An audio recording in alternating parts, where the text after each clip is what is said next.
ನಮಸ್ಕಾರ ವೀಕ್ಷಕರೇ, ಮತ್ತೊಮ್ಮೆ ಮಾರ್ಕೆಟ್ ಸುದ್ದಿ ಯೂಟ್ಯೂಬ್ ಚಾನಲ್ಗೆ ಸ್ವಾಗತ.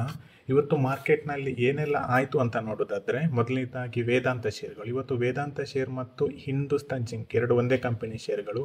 ಇದು ಆಲ್ಮೋಸ್ಟ್ ನೀವು ನೋಡ್ತಾ ಇರ್ಬೋದು 2.5% 3% ತನಕ ಇಳಿಕೆಯಾಗಿದೆ. ಅಲ್ಲದೆ ಹಿಂದೂಸ್ತಾನ್ ಜಿಂಕ್ ಕೂಡ ತುಂಬ ಕೆಳಗೆ ಬಂತು. ಇವತ್ತಕ್ಕೆ ಪ್ರಮುಖ ಕಾರಣ ಏನಂದ್ರೆ, ಇವತ್ತು ನ್ಯೂಸ್ ಬಂದಿದೆ, ಒಂದು ರಿಪೋರ್ಟ್ ಬಂದಿದೆ. ಅದೇನೆಂದರೆ ವೈಸ್ರಾಯ್ ರಿಸರ್ಚ್ ಎಂಬ ಒಂದು ಶಾರ್ಟ್ ಸೆಲ್ಲರ್ ಕಂಪನಿ ಇದೆ.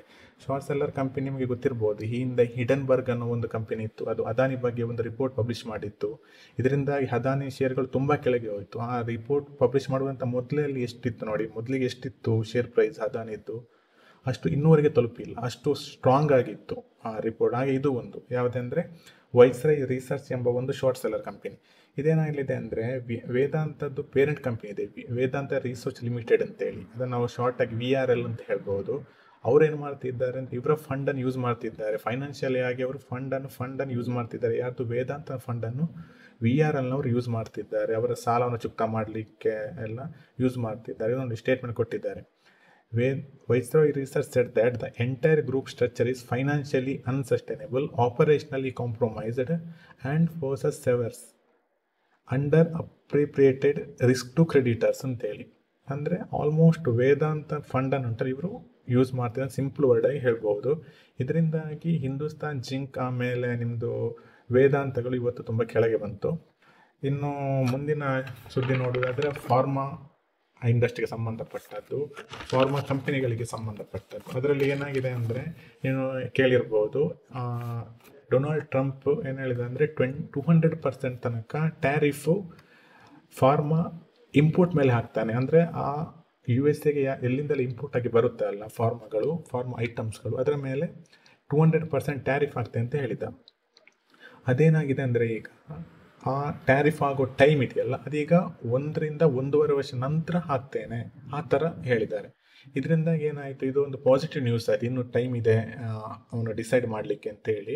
ಇವತ್ತು ಫಾರ್ಮಾ ಕಂಪ್ನೀಸ್ ಇದೆಯಲ್ಲ ಒಳ್ಳೆ ಗೈನ್ ಮಾಡಿತ್ತು. ಅದರಲ್ಲಿ ಮ್ಯಾನ್ಕೈಂಡ್ ಫಾರ್ಮ್ ಒಳ್ಳೆ ಗೈನ್ ಮಾಡಿತ್ತು, ಆರ್ಬಿಂದು, ಆಮೇಲೆ ಡಾಕ್ಟರ್ ರೆಡ್ಡಿ, ಮತ್ತು ಎಲ್ಲ ಕಂಪನಿಗಳು ಇರ್ತಲ್ಲ, ಯಾವುದೆಲ್ಲ ಫಾರ್ಮ್ ಅಂಡರಲ್ಲಿ ಬರುತ್ತೆ ಅಂಥ ಕಂಪನಿಗಳು ಇವತ್ತು ಒಳ್ಳೆಯದು ಗೈನ್ ಮಾಡಿದ್ದಾರೆ. ಇದು ಫಾರ್ಮಾ ಇಂಡೆಕ್ಸ್ ಕೂಡ ಒಳ್ಳೆಯದಾಯಿತು, ಫಾರ್ಮಾ ಇಂಡೆಕ್ಸ್ ಕೂಡ ಇವತ್ತು ಒಳ್ಳೆಯದು ಮೇಲೆ ಹೋಯಿತು. ಇನ್ನು ಮುಂದಿನ ಶೇರ್ ನೋಡೋದಾದರೆ ಡಿಫೆನ್ಸ್ ಸ್ಟಾಕಲ್ಲಿ ಇವತ್ತು ಡಿಫೆನ್ಸ್ ಸ್ಟಾಕಲ್ಲಿ ಒಳ್ಳೆ ಗೈನ್ ಮಾಡಿತು. ಅಂದರೆ ದೊಡ್ಡ ಎದ್ದೇನಲ್ಲ, ಆಲ್ಮೋಸ್ಟ್ ಎಲ್ಲ ಪಾಸಿಟಿವಲ್ಲಿ ಎಂಡ್ ಆಯಿತು. ಇದಕ್ಕೆ ಪ್ರಮುಖ ಕಾರಣ ಎಂದರೆ ನೊಮುರಾ ಟರ್ನ್ಸ್ ಅನ್ನೋ ಒಂದು ರೇಟಿಂಗ್ ಏಜೆನ್ಸಿ ಇದೆ. ಅದೇನು ಹೇಳಿದೆ ಅಂದರೆ, ಡಿಫೆನ್ಸ್ನಲ್ಲಿ ಯಾವುದೆಲ್ಲ ಶೇರ್ಗಳಿದೆ ಡಿಫೆನ್ಸ್ ಮೇಲೆ ಅದು ಬುಲ್ಲಿಶ್ ಆಗಿದೆ. ಅಂದರೆ ಬುಲ್ಲಿಶ್ ಅಂದರೆ ಇದು ಮೇಲೆ ಹೋಗಿ ಡಿಫೆನ್ಸ್ ಶೇರ್ಗಳು ಎಲ್ಲ ಇನ್ನೂ ಮೇಲೆ ಹೋಗುತ್ತೆ, ಒಂದು ಗೈನ್ ಮಾಡುತ್ತವೆ ಅನ್ನೋ ಒಂದು ರಿಪೋರ್ಟ್ ಕೊಟ್ಟಿದೆ. ಇದರಿಂದಾಗಿ ಈ ಡಿಫೆನ್ಸ್ನಲ್ಲಿ ಯಾವುದೆಲ್ಲ ಶೇರ್ಗಳಿದೆ ಅಂದರೆ, ನಿಮಗೆ ಗಾರ್ಡನ್ ಶಿಪ್ಯಾರ್ಡ್ ಇರ್ಬೋದು, ಐಡಿಯಾ ಫೋರ್ಜ್ ಇರ್ಬೋದು, ಕೊಚ್ಚಿನ್ ಶಿಪ್ಯಾರ್ಡ್ ಇರ್ಬೋದು, BAL ಇರ್ಬೋದು, ಅಂಥ ಶೇರುಗಳೆಲ್ಲ ಇವತ್ತು ತುಂಬಾ ಒಳ್ಳೆ ಗೈನ್ ಮಾಡಿದೆ. ಇನ್ನು ಮುಂದಿನ ಸುದ್ದಿ ನೋಡೋದಾದರೆ, ಒಂದು ರೇಟಿಂಗ್ ಏಜೆನ್ಸಿ ಇದೆ ಜೆಫ್ರೀಸ್ ಎನ್ನುವಂಥದ್ದು. ಈ ಜೆಫ್ರೀಸ್ ರೇಟಿಂಗ್ ಏಜೆನ್ಸಿ ಅವರು ಏನು ಮಾಡಿದ್ದಾರೆ ಅಂದರೆ, ಅದಾನಿ ಪವರ್ ಇದೆಯಲ್ಲ, ಅದಾನಿ ಪವರು ಈಗ ಎಷ್ಟು ಪ್ರೈಸ್ ಇದೆ ಆ ಪ್ರೈಸಿಂದ ಅದು ಇನ್ನೂ ಒಂದು 15% ತನಕ ಮೇಲೆ ಹೋಗ್ತದೆ ಅನ್ನೋ ಒಂದು ನ್ಯೂಸ್ ಕೊಟ್ಟಿದ್ದಾರೆ. ಅಂದರೆ ಇದು ಅಪ್ಸೈಡ್ ಇದೆ, ಇನ್ನೂ ಕೂಡ 15% ಪ್ರೆಸೆಂಟ್ ವ್ಯಾಲ್ಯೂಗಿಂತ ಮೇಲೆ ಹೋಗುತ್ತೆ. ಇದರಿಂದಾಗಿ ಇವತ್ತು ಅದಾನಿ ಶೇರ್ ಸ್ವಲ್ಪ ಪಾಸಿಟಿವಲ್ಲಿ ಕ್ಲೋಸ್ ಆಯಿತು. ಇದು ಇನ್ ಫ್ಯೂಚರ್ಗೆ ಕೂಡ ಒಳ್ಳೆಯದು. ಆ್ಯಕ್ಚುಲಿ ಅದಾನಿ ಪವರ್ ಇನ್ನೂ ಸ್ವಲ್ಪ ಗೈನ್ ಮಾಡಬಹುದು ಅನ್ನಿಸ್ತದೆ. ಮುಂದಿನ ಸುದ್ದಿ ನೋಡೋದಾದರೆ ರಿಲಯನ್ಸ್ಗೆ ಸಂಬಂಧಪಟ್ಟಂತೆ ಇವತ್ತು ನಾವು ನೋಡಿರ್ಬೋದು, ರಿಲಯನ್ಸ್ ಪವರ್ ಒಮ್ಮೆಲೆ ಆಲ್ಮೋಸ್ಟು 2% ತನಕ ಕೆಳಗೆ ಬಿತ್ತು. ಇದಕ್ಕೆ ಪ್ರಮುಖವಾಗಿ ಒಂದು ನ್ಯೂಸ್ ಬಂದಿದೆ ಮಾರ್ಕೆಟಲ್ಲಿ. ಏನೆಂದರೆ, ರಿಲಯನ್ಸ್ನವರದ್ದು ರಿಲಯನ್ಸ್ ಜಿಯೋ ಮತ್ತು ರಿಲಯನ್ಸ್ ರಿಟೇಲ್ ಅನ್ನೋ 2 ಕಂಪನಿಗಳಿದೆಯಲ್ಲ, ಅದರ 2 ಕಂಪನಿದು ಈ ಇಯರ್ ಎಂಡ್ಗೆ, ಅಂದರೆ ಮೊದಲಿಗೆ ಜಿಯೋ, ಈ ಇಯರ್ ಎಂಡ್ನ ಒಳಗೆ ಜಿಯೋನವರದ್ದು IPO ಬರುತ್ತೆ ಅನ್ನೋ ಒಂದು ನ್ಯೂಸ್ ಇತ್ತು. ಆದರೆ ಆ ಥರ ಆಗಲಿಲ್ಲ. ಇವತ್ತೇನಾಯಿತು ಅಂದರೆ, ರಿಲಯನ್ಸ್ನವರು ಕ್ಲಾರಿಫಿಕೇಷನ್ ಕೊಟ್ಟರು, ಅವರದ್ದು ಯಾವುದು ಕೂಡ IPO ಈ ಇಯರಲ್ಲಿ ಬರ್ತಾ ಇಲ್ಲ. ರಿಲಯನ್ಸ್ ಕಡೆಯಿಂದ ಯಾವುದೇ IPO ಈ ವರ್ಷಕ್ಕೆ ಅವರು ಯಾವುದೋ IPOನ ರಿಲೀಸ್ ಮಾಡ್ತಾ ಇಲ್ಲ. ಇದರಿಂದಾಗಿ ಸ್ವಲ್ಪ ಇದಲ್ಲದೆ ಇನ್ನೊಂದು ರಿಲಯನ್ಸ್ ಜಿಯೋ ಬಂದ ನಂತರ ರಿಲಯನ್ಸ್ ರಿಟೇಲ್ ಕೂಡ ಬರುವ ಚಾನ್ಸಸ್ ಇತ್ತು. ಅದನ್ನು ಕೂಡ ಅವರು ಸಾರಾಸಗಟಾಗಿ ತಳ್ಳಿ ಹಾಕಿದ್ದಾರೆ.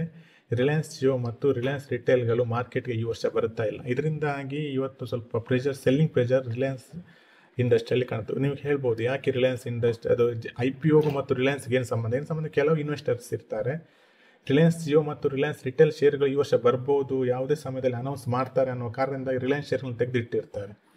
ಅಂದರೆ ಶೇರ್ ಮಾರ್ಕೆಟಲ್ಲಿ ಈಗ ನೀವು IPOಗೆ ಅಪ್ಲೈ ಮಾಡುವಾಗ ಒಂದು ಇಂಡಿವಿಜುವಲ್ ಕೋಟೆ ಇರುತ್ತೆ, ಒಂದು ಶೇರ್ ಹೋಲ್ಡರ್ ಕೋಟೆ ಇರುತ್ತೆ. ಸೊ ಎರಡೆರಡು ಚಾನ್ಸ್ ಇರುತ್ತೆ. ಒಳ್ಳೆ ಕಂಪನಿ ಅಂತೇಳಿ ಇವರದೊಂದು ಆಸೆ ಇತ್ತು. ಸೊ ಅದು ಆಸೆ ನಿರಾಸೆ ಆಗಿದೆ. ಅದರಿಂದಾಗಿ ಇದು ಶಾರ್ಟ್ ಟರ್ಮ್ ರಿಲಯನ್ಸ್ ಏನು ಚಿಕ್ಕ ಪುಟ್ಟ ಕಂಪನಿ ಅಲ್ಲ.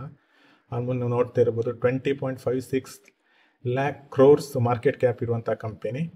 ಸೊ ಅದರಲ್ಲಿ ಸ್ವಲ್ಪ ಇವತ್ತು ಸೆಲ್ಲಿಂಗ್ ಪ್ರೆಸರ್ ಬಿಟ್ಟು. ಇದಾಗಿತ್ತು ಗೆಳೆಯರ ಇವತ್ತಿನ ಕೆಲವು ಇಂಪಾರ್ಟೆಂಟ್ ಸುದ್ದಿಗಳು ಶೇರ್ ಮಾರ್ಕೆಟ್ನ ಬಗ್ಗೆ. ಹೀಗೇನೆ ಹೆಚ್ಚಿನ ಸುದ್ದಿಗಳಿಗಾಗಿ ನಮ್ಮ ಈ ಚಾನಲ್ ಇದೆಯಲ್ಲ, ಇದನ್ನು ಸಬ್ಸ್ಕ್ರೈಬ್ ಮಾಡಿ. ನೀವು ಮುಂದಿನ ನ್ಯೂಸ್ನೊಂದಿಗೆ ಮತ್ತೆ ಭೇಟಿಯಾಗೋಣ.